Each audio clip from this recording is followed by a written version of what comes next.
सभी भक्तों को राधे राधे। जय पिताजी की लाडली सभी भक्तों पे खूब कृपा करें। अभी जो है चतुर्मास शुरू होने वाला है राधे। तो चतुर्मास में कुछ नियम लिए जाते हैं। काफ़ी भक्त जो है ना कुछ नियम फॉलो करते, क्योंकि कहते हैं कि कुछ जिन नियमों में हम रहते हैं तो उस पर श्री हरि की बहुत कृपा होती है, इससे हमारे जीवन में भी परिवर्तन आता है।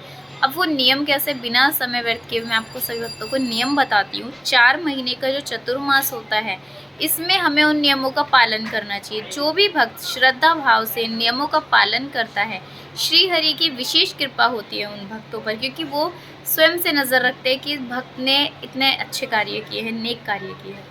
फर्स्ट जो सबसे पहला कार्य मैं आपको बताती हूँ सभी भक्तों को, कि जो 4 महीने में काफ़ी भक्त जो व्रत लेते हैं, 4 महीने का व्रत लेते हैं काफ़ी भक्तों का कहना होता है कि हम 4 महीने का व्रत नहीं रह सकते हैं, तो वो एक समय भोजन का व्रत लेते हैं। यानी कि एक समय हम जो है ना उपवास करेंगे, मतलब एक समय हम फलाहार करेंगे या फिर भोजन करेंगे।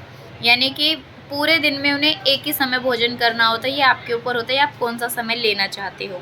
इसे एक भुक्ता व्रत कहते हैं। ये जो है एक ही समय भोजन का होता है। इसमें आप जूस, पानी, कुछ भी इस तरीके से इत्यादि ले सकते हो, लेकिन जो अन्न है वो आपको एक ही समय खाना होता है, इसलिए इसे एक भुक्ता व्रत कहा गया है। अब कुछ भक्तों का नियम होता है कि हम धाम में वास करेंगे इन 4 महीने वृंदावन में। यानी कि सारे तीर्थ जो है ना वृंदावन में ही बस जाते हैं। यानी कि कहीं भी आप तीर्थ करने ना जाओ 4 महीने तक, जब तक श्री हरि विश्राम करते हैं। आप धाम में यानी कि वृंदावन धाम में अगर वास करते हो तो आपको सारे तीर्थों का फल मिलता है। तो उसमें जो आप 4 महीने का तीर्थों का नियम भी ले सकते हो। अब काफ़ी भक्तों को कन्फ्यूजन होगा, हम 4 महीने तो नहीं रह सकते, तो 1 महीने का नियम ले लो। 1 महीने भी नहीं रह सकते हो तो उसका एक और उपाय है। जब जैसे ही हमारा ये चतुर्मास से शुरू होने वाला होता है, पहले दिन आप वहाँ रह लीजिए, फिर अंतिम दिन जो होगा चतुर्मास का आप वहाँ रह सकते हैं। इससे भी आपको जो है ना वही फल प्राप्त होगा चतुर्मास से का, यानी कि पूरे 4 महीने का फल प्राप्त होगा आपको। इस तरीके से आप जो है धाम में वास कर सकते हो। काफ़ी भक्त जो है ना नीचे सोने का नियम लेते हैं, यानी कि हम ज़मीन पे सोएंगे, हम बिस्तर पे नहीं सोएंगे, यानी कि बिस्तर शैया का जो है त्याग कर देते हैं। जितने भी चीज़ों का त्याग करते हैं ना उन सब का फल निर्धारित है, उन सब का आपको फल भी मिलता है। जो जो चीज़ें आप छोड़ते हो इन 4 महीने में।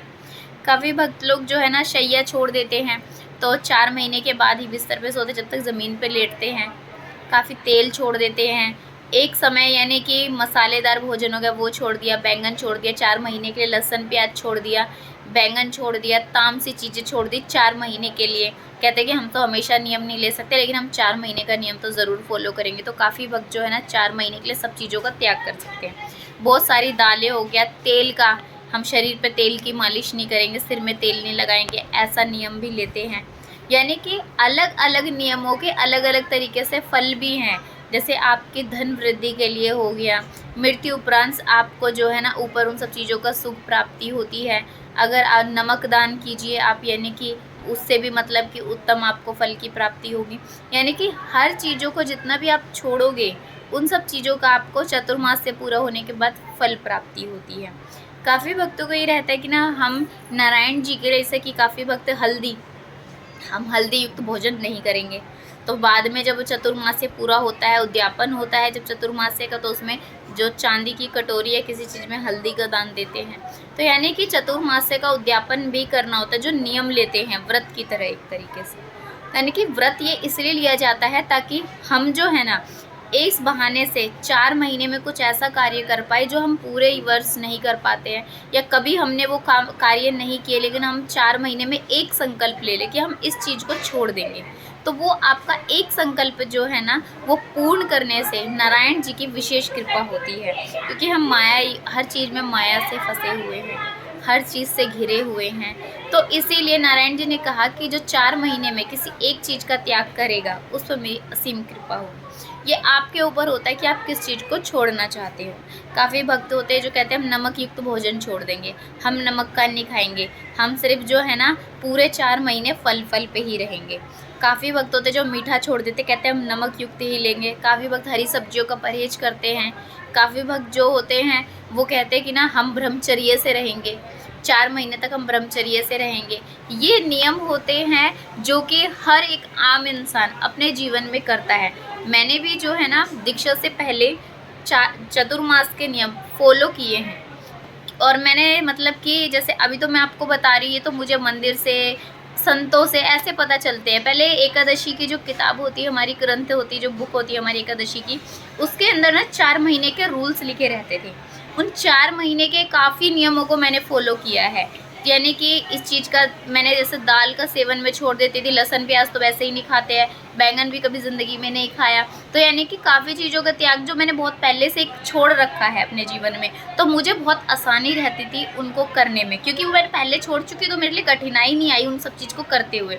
तो मैंने भी चतुर्मास का नियम बहुत मतलब किया, और अभी भी जो है ना, मैं तामसिक चीज़ें तो अभी भी ग्रहण नहीं करती हूँ। यानी कि अभी भी उन चीज़ों को नियमों पे मैं हूँ। यानी कि ज़रूरी नहीं मैं 4 महीने उन चीज़ों के नियमों पे रहती हूँ, मैं पूरे साल ही नियमों पे रहती हूँ उनसे, क्योंकि तामसिक चीज़ें वैसे अपने जीवन में नहीं ग्रहण करनी है हमको।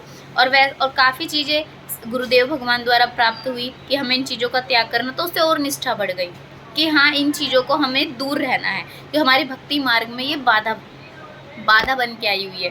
तो यानी कि हमें क्या करना है, उन सब चीज़ों को छोड़ देना है। तो आप सभी से भी मैं ये कहूँगी कि कोई एक नियम ले चतुर्मास में, जो कि आप छोड़ सकते हैं, कि आप ये चीज़ें नहीं करोगे। आचरण, बुरे आचरण हो गए, कुछ भी होता है, निंदा करना हो गया, वो सब चीज़ें जो है ना छोड़ दीजिए। 4 महीने जब आप इन चीज़ों से रहोगे ना, तो बाद में ना हमारे अंदर के विकार भी खत्म हो जाते हैं। ये मैंने खुद पर आजमाया है, खुद से सीखा है ये, कि हाँ, हम वाक़ई में अगर कोई नियम लेते हैं, अगर आप सुबह कहोगे कि हम 4 महीने सुबह 5 बजे उठने का नियम ले रहे हैं, हम सुबह जो है सूरज उगने से पहले उठ जाएँगे। आप 4 महीने पूरे होने के बाद आप कोशिश अगर सोचोगे भी ना कि नहीं आज देर से उठना है, आपका नियम आपको वो चीज़ें पूरी करवाएगा, क्योंकि आप नियम से करोगे उन सब चीज़ों को, तो आप उस नियम के बिना फिर रह भी नहीं पाओगे। आप सोचोगे कि वासुदेव का हमें जाप करना है, हरे कृष्ण का हमें जाप करना है, राधा राधा हमें जप करना है। आप जब भी करोगे तो आपकी आदत हो जाएगी, क्या हमें तो इतनी देर जप करने का हमने संकल्प लिया है, तो हम अपना जप पूरा करें। फिर वो आपकी ना आदत बन जाएगी कि आप करोगे उसको, ना चाहते हुए भी आपका मन ना उसको करने के लिए लगेगा। तो इस तरीके से आप ना चतुर्मास का कोई भी नियम लेकर आप अपना जो है ना व्रत संकल्प पूरा कर सकते हो। और सब पे श्री हरि की कृपा हो। मैं तो दिल से चाहती हूँ सभी भक्तों पे कृपा हो, किसी की भगवत प्राप्ति में कोई बाधा ना आए। बस आपको दिल से अपने वो कार्य करने पड़ेंगे आपको, क्योंकि मन बहुत चीज़ों में हमारी बाधा प्रकट कर देता है, माया घेरने लगती है।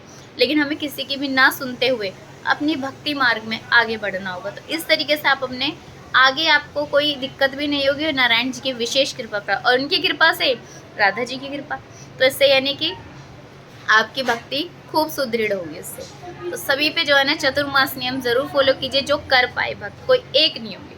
सभी को राधे राधे, जय पिताजी।